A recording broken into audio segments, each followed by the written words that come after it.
La rencontre de l'énergie bleue de Fan Yi et de la foudre violette produisit un éclair gigantesque et aveuglant.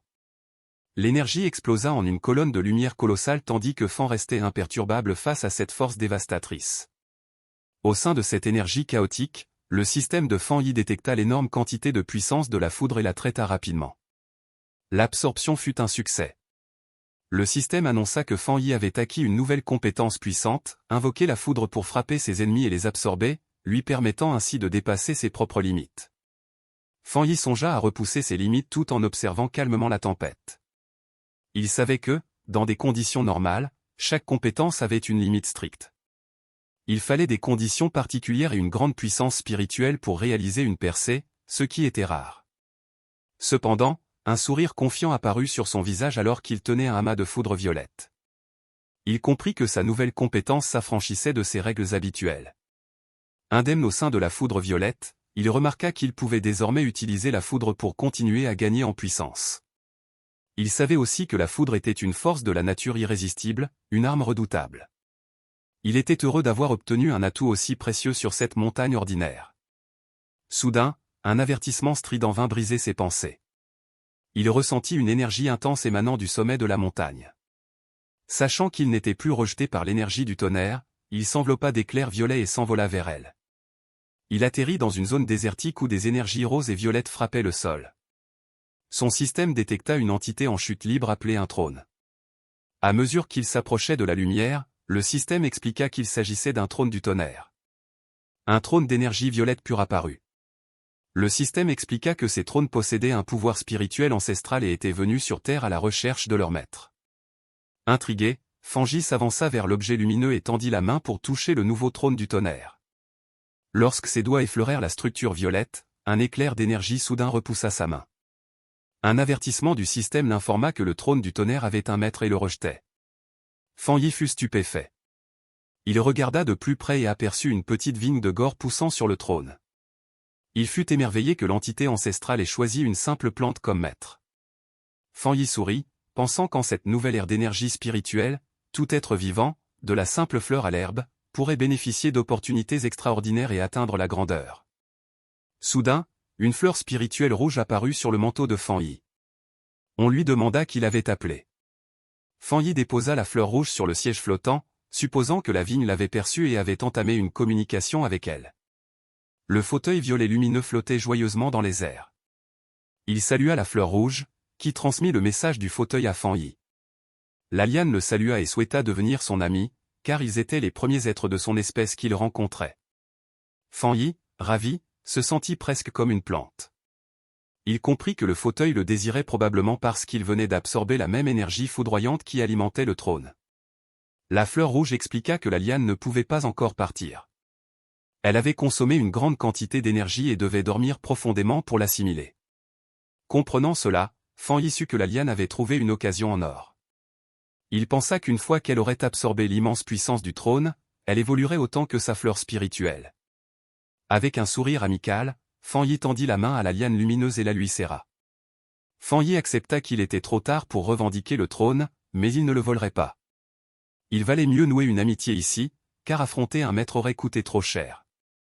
En observant la vigne jouer avec sa fleur, Fan remarqua sa douceur et son amabilité malgré la puissance de ses éclairs.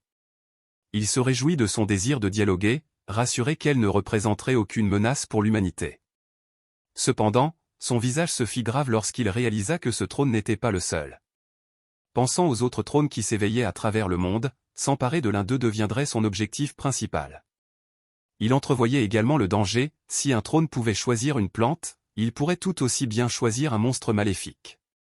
Imaginant un monstre de foudre attaquant une ville, Fan Yi comprit que si seuls les êtres maléfiques pouvaient saisir de telles opportunités, la survie de l'humanité serait bien plus compromise. Il se leva et ordonna de signaler ces trônes à l'association des esprits et à l'armée afin qu'ils puissent les protéger. Il se demanda aussi si une seule personne pouvait revendiquer plusieurs trônes. Soudain, la fleur rouge l'arrêta. Le message de la vigne lui était transmis, il devait se diriger vers l'ouest. Fan Yi baissa les yeux, surpris. La fleur expliqua que Tonnerre avait détecté la chute d'un trône de bois à l'ouest. Un sourire confiant s'étira sur son visage tandis qu'il s'apprêtait à scruter le nouveau trône du regard. Avant qu'il ne puisse s'envoler, Une liane verte s'enroula doucement autour de ses chevilles, le retenant. Fan Yi baissa les yeux, perplexe. La fleur rouge lui expliqua que la liane souhaitait qu'il patiente et s'entraîne à maîtriser sa nouvelle technique de foudre. La liane lui révéla alors que la zone était imprégnée d'une énergie de tonnerre pure qui lui conférerait de grands bienfaits s'il s'exerçait sans tarder. Touché, Fan Yi sourit et accepta, se disant qu'il serait impoli de refuser la généreuse proposition de son nouvel ami. Il s'assit pour méditer, flottant légèrement au-dessus du sol, enveloppé d'éclairs violets. Tout en s'exerçant, il était reconnaissant envers la liane de le considérer comme un véritable ami, partageant avec lui son immense richesse spirituelle. Fan Yi activa pleinement sa nouvelle technique, la limite divine du tonnerre, provoquant un immense orage d'éclairs violets tourbillonnant autour de lui. Désireux de tester ses limites, il libéra un puissant éclair de tonnerre dans le ciel obscur. Impatient de voir à quel point cette puissance pouvait décupler sa force, l'éclair violet jaillit et s'étendit considérablement.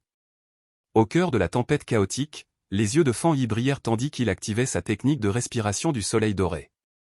Sous l'effet de son énergie, une gigantesque colonne d'éclairs dorés s'abattit des nuages, illuminant la forêt d'une lumière colossale. Transpirant sous l'intense pression, Fan Yi fut stupéfait par la force terrifiante de la foudre. Il la sentit le traverser d'un coup, rapidement absorbée et traitée par son aura dorée. À sa grande surprise, les deux puissantes énergies ne s'affrontèrent pas. Au contraire, elles fusionnèrent parfaitement, réchauffant son corps tandis que son âme semblait accéder à un nouveau niveau. Soudain, un changement attira son attention, le faisant lever les yeux, stupéfait.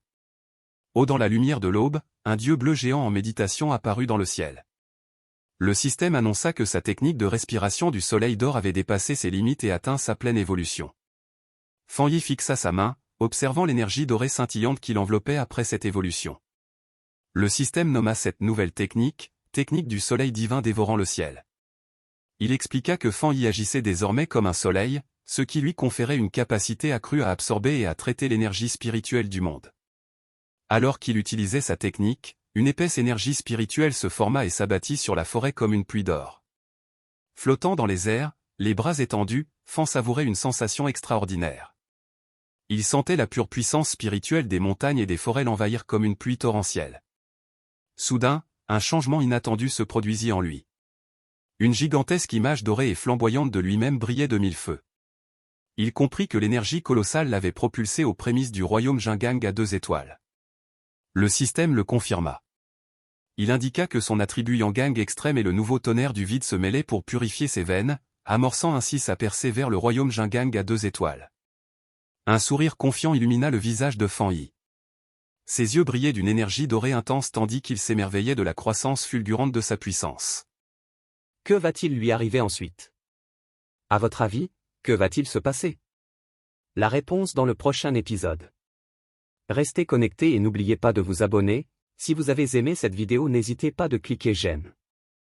Merci de l'avoir regardé. Prenez soin de vous.